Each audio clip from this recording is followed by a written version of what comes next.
Hey everybody, welcome back to the NW Sportscast. Here's a piece of trivia for you. Do you know who is the longest tenured player on the Seattle Mariners? Here's a hint. I'm talking about him in today's video. His name is Dylan Moore, and although he's kind of a bit of an unsung hero, Dylan Moore has done a lot with the Mariners throughout his career. He's been with this team for 5 years now. This will be his 6th season, and in those 5 years, he's been quite good. He's put up a 4.7 WAR, so nearly one win above replacement per year. He has collected 42 home runs, 131 runs batted in, 72 stolen bases for a batting average of just 208, but an OPS plus of 98. So he's been an average hitter with good defense, good base running, and that's why he has a positive WAR. Coming into year 6 with the Seattle Mariners, Dylan Moore is now above the age of 30. He's now going to be 31 years old.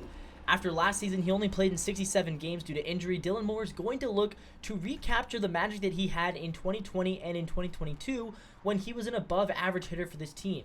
Last year, he was pretty much the league average in almost any stat category you look at, so it's pretty hard to really make a determination.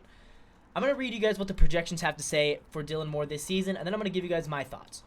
So the projections have him going for 308 plate appearances, which would be the second most of his career, actually. And they have him getting 266 at-bats, which would also be the second most. They have him with 13 doubles. That would be the second most of his career. They have him hitting 10 home runs. That would be the second most of his career. They have him with 34 runs batted in. That would be the second most. They have him stealing 16 bases. That would be the third most. They have him hitting 218, which would be the third best batting average of his career. They have him with a 712 OPS. That would be the third best OPS of his career. And they have him with, the fourth best. So, essentially, according to the projections, Dylan Moore is not going to reach the career highs that he did in 2020 and in 2022, but he's going to be better than he was in 2019 and in 2023. Basically, they think he's going to have roughly the third-ish best season of his career. And to be honest, I think those projections look pretty good for Dylan Moore. If he can go, a 220 batting average with 10 homers, 15 doubles, and 40 runs batted in, I think that's a really good place to be at for him, especially if he can come close to 20 stolen bases. If he can go 10 homers, 20 steals, that's a huge win.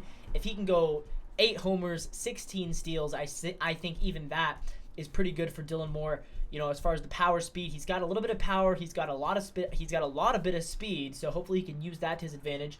But check out the Baseball Savant page, read you guys some numbers from last year. His barrel rate was really, really good last year. He would have ranked in the 98th percentile, hard hit percentage in the 70s, sweet spot percentage in the lower 90s. However, his whiff and strikeout percentage were both very, very low, and that's been a problem that he's really struggled with throughout his entire career, right? Dylan Moore strikes out a lot. We've known this since his rookie season. It's frustrating to all of us.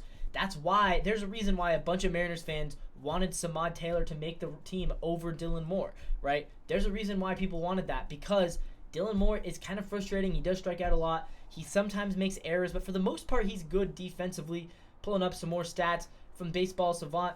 Last season, his arm strength was actually ranked below average. His outs above average was also ranked below average. But if you go back to 2022, Dylan Moore was one of the best fielders in the league as far as his arm value goes. And then looking as well, his sprint speed back in 2022 was, or in 2021, was in the 91st percentile. So, 2021, he really was one of the fastest players in all of baseball. He did lose a lot of sprint speed last year. He fell into the 60s percentile. So, you gotta hope if you're Dylan Moore, you can recapture that speed, recapture that defensive magic, and just be slightly better of a contact hitter than he was last year, because he does have some power. He does have some pop, and he's a kind of a fan favorite player. I really like Dylan Moore. I've supported Dylan Moore for a long time.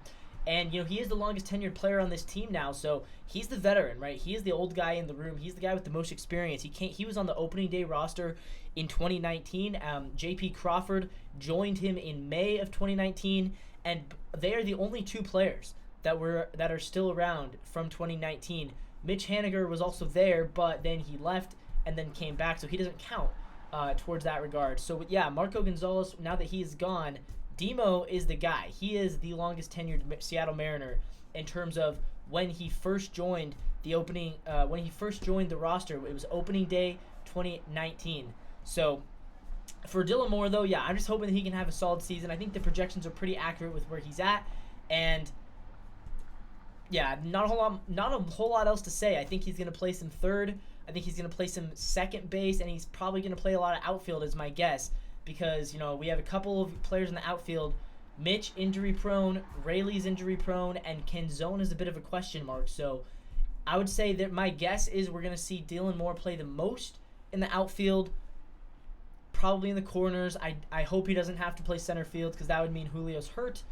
And then I could definitely see him, if Urias struggles, I could definitely see the team also using Dylan Moore to place him third base. And then he's also the backup shortstop, right? So, if J.P. Crawford goes down with an injury, Demo is the backup shortstop. Unless they decide they want to bring up Ryan Bliss or Samad Taylor, then they would probably be the backup shortstop instead of Dylan Moore. So, guys, with that being said, let me know down in the comments, what do you guys think about Dylan Moore? Do you think that do you think I'm overrating him? Am I underrating him? Am I too high, too low? Should he be on the opening day team, or do you want it to be Samad Taylor? I understand those calls. I understand why fans want it to be Samad, but we just sent Samad down, so it's going to be Dylan. He is going to be on the team, guys. And, like it or not, you do have to root for Dylan Moore again this year. I like it. Like I said, I'm here for Dylan Moore. I love Dylan Moore. He's a great guy, great player. But with that being said, guys, let me know down in the comments what are your thoughts. And as always, go Mariners.